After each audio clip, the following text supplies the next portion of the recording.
دوستوں، بیان کیا جاتا ہے کہ بصرہ شہر میں ایک آدمی رہتا تھا۔ وہ اکثر غمگین، پریشان اور روتا ہوا دکھائی دیتا تھا۔ لوگوں نے اس سے پوچھا کہ تو ہر وقت غمگین اور پریشان کیوں رہتا ہے؟ وہ کہنے لگا کہ میری پریشانی کا سبب یہ ہے کہ مجھ سے ایک دفعہ اللہ تعالیٰ کے ایک ولی کی بارگاہ میں بے ادبی ہو گئی تھی۔ میں ڈرتا ہوں کہ اللہ تعالیٰ مجھے قیامت کے روز اس گستاخی کی وجہ سے جہنم میں نہ ڈال دیں۔ لوگوں نے پوچھا وہ کیسی گستاخی تھی؟ کہنے لگا ہوا یوں تھا کہ ہمارے یہاں ایک کمزور سا دبلا پتلا آدمی رہتا تھا۔ لگتا تو وہ پاگل سا تھا، مگر تھا وہ ایک نیک بندہ، اللہ تعالیٰ کا کوئی ولی تھا۔ اس کا نام زید تھا۔ ایک دفعہ میں نے حج پر جانے کا ارادہ کیا تو میرے گھر والے اور رشتہ دار مجھے الوداع کہنے کے لیے میرے ساتھ کافی دور تک آئے۔ میں نے الوداع کہا اور واپس بھیج دیا۔ تھوڑی دور جانے کے بعد میں نے پیچھے مڑ کر دیکھا تو زید میرے پیچھے پیچھے چلتا آ رہا تھا۔ میں نے اس سے کہا زید، اب تم بھی واپس چلے جاؤ۔ وہ کہنے لگا کہ میں بھی حج کرنے جا رہا ہوں۔ میں نے اس سے کہا نہ تو تیرے پاس پیسے ہیں اور نہ ہی کوئی سواری، تو کس طرح حج پر جائیں گا؟ جا، واپس چلا جا۔ لیکن اس نے میری نہ مانی۔ میں نے بڑا اصرار کیا کہ وہ واپس لوٹ جائیں، لیکن اس نے واپس جانے سے صاف انکار کر دیا۔ میں نے دھمکایا کہ شاید اس طرح وہ واپس چلا جائے گا، مگر بے سود کوئی فائدہ نہیں ہوا۔ لہٰذا میں نے اسے اسی کی حالت میں چھوڑ دیا اور اس کا خیال بھی دل سے نکال دیا۔ نہ ہی راستے میں نے کسی سے اس کے بارے میں پوچھا اور نہ ہی کسی نے اس کے بارے میں بتایا، حتیٰ کہ میں اپنے قافلے تک پہنچ گیا اور پھر حج کے مناسک کی ادائیگی میں مشغول ہو گیا۔ جب حج ادا کر چکا تو روضہ رسول صلی اللہ علیہ وسلم پر حاضری دینے کے لیے مکہ سے مدینہ روانہ ہوا تو ہمارے قافلے نے مکہ سے ایک منزل کے فاصلے پر پہلا ٹھہراؤ کیا۔ سب لوگ اپنی اپنی سواریوں سے اترے اور سب دوست اکٹھے ہو کر باتیں وغیرہ کرنے لگے۔ اتنے میں اچانک میں نے زید کو آتی ہوئی دیکھا۔ وہ سیدھا میرے خیمے میں آیا اور مجھے سلام کہنے کے بعد میرے پاس بیٹھ گیا۔ میں نے اس سے پوچھا زید، تم نے حج کر لیا ہے؟ کہنے لگا ہاں، میں نے حج کر لیا ہے۔ پھر میں نے بطور مذاق اس سے پوچھا کہ زید، تم نے پروانہ بھی لے لیا ہے؟ کہنے لگا نہیں۔ پھر پوچھنے لگا کیسے پروانہ؟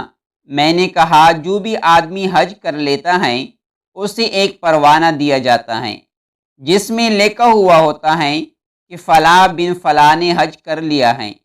اس پر وہ مجھ سے پوچھنے لگا کہ اس پروانے کا کیا کیا جاتا ہے؟ میں نے کہا اس سے سنبھال کر رکھ لیا جاتا ہے، اور جب آدمی فوت ہو جاتا ہے تو اس کے ساتھ اسے بھی دفن کر دیا جاتا ہے تاکہ قیامت کے دن وہ اسے ساتھ لے کر حاضری کے میدان میں جا سکے، جہاں وہ فرشتے کو پروانہ دکھا کر جہنم سے بچ سکے۔ اس نے کہا اچھا یہ بات ہے، تو میں بھی مکہ جاتا ہوں اور وہ پروانہ لے کر آتا ہوں۔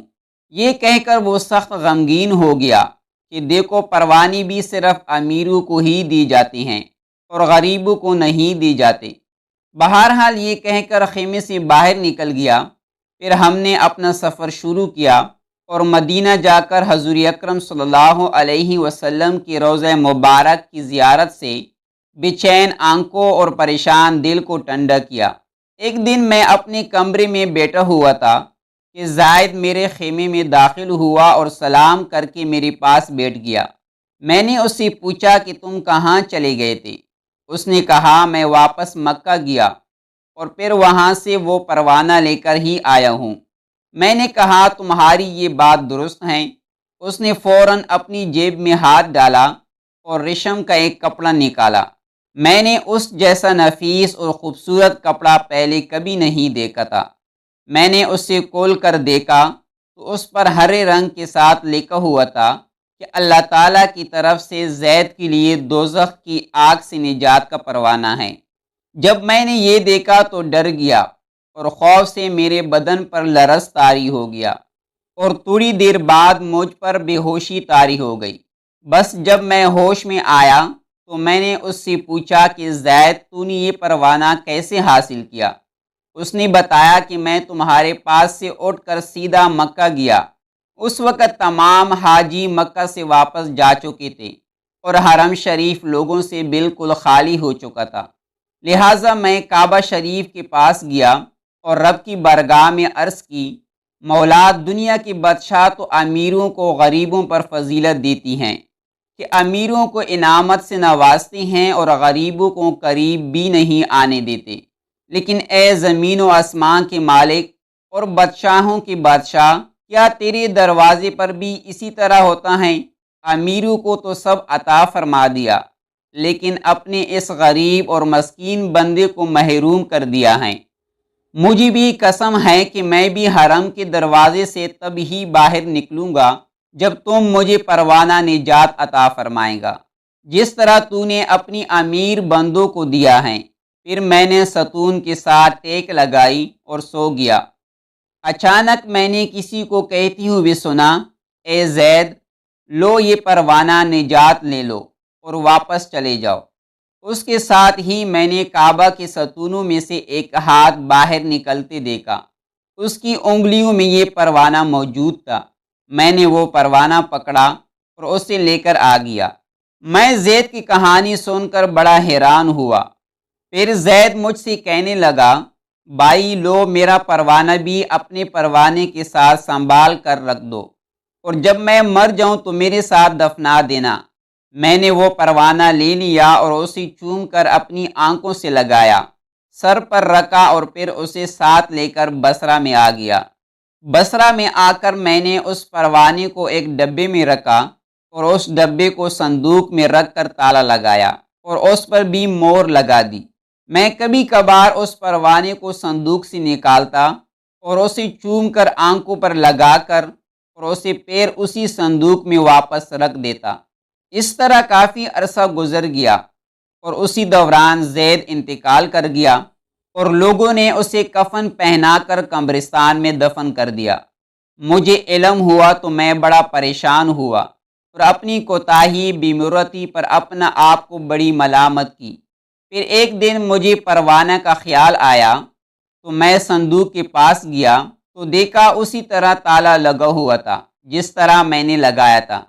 میں نے تالا کھولا اور دیکھا، اور جب اس صندوق کو دیکھا تو کیا دیکھتا ہوں، وہ پروانہ اس میں موجود ہی نہیں تھا۔ اب تو گویا مجھ پر غم کا پہاڑ ٹوٹ پڑا۔ بہرحال جب رات ہوئی اور میں سو گیا تو میں نے خواب میں دیکھا کہ جنت کو خوب سجایا گیا تھا۔ اس جنت کی حوریں ہاتھ باندھے زید کی زیارت کے لیے کھڑی تھی، جبکہ زید کے سر پر تاج سجا ہوا تھا اور زید ایک تخت پر بیٹھا ہوا تھا۔ میں ہمت کر کے اس کے پاس گیا اور اسے سلام کیا۔ مجھے دیکھ کر وہ کہنے لگا، مجھے پروانہ دینا بھول گئے تھے نا؟ لیکن وہ ہستی جس نے مجھے پہلے بھی پروانہ عطا فرمایا تھا، اس نے مجھے اب بھی نہیں بولا اور مجھے پروانہ بھی عطا فرما دیا۔ یہ دیکھو میرا پروانہ۔ یہ کہہ کر اس نے اپنا ہاتھ آگے بڑھا دیا۔ میں نے اس کی طرف دیکھا تو اس کے ہاتھ میں وہ پروانہ سچ میں موجود تھا۔ تو دوستوں، کبھی کبھار بہت بڑی ہستیوں کو ہم پاگل اور چھوٹا سمجھ بیٹھتے ہیں اپنی کم علمی کی وجہ سے، حالانکہ وہ لوگ بہت بڑے ہوا کرتے ہیں۔ اگر یہ اللہ سے کچھ مانگ لیتے ہیں تو اللہ تعالیٰ کبھی بھی انہیں مایوس نہیں کرتا۔ دوستو، ہم یہ امید کرتے ہیں کہ آج کی یہ ویڈیو آپ کو ضرور پسند آئی ہوگی۔ اگر ویڈیو پسند آئے تو ویڈیو کو دوستوں کے ساتھ شیئر کرنا مت بھولیے۔ ملتے ہیں انشاءاللہ نیکسٹ ویڈیو میں۔ دعاؤں میں یاد رکھیں۔ اللہ حافظ۔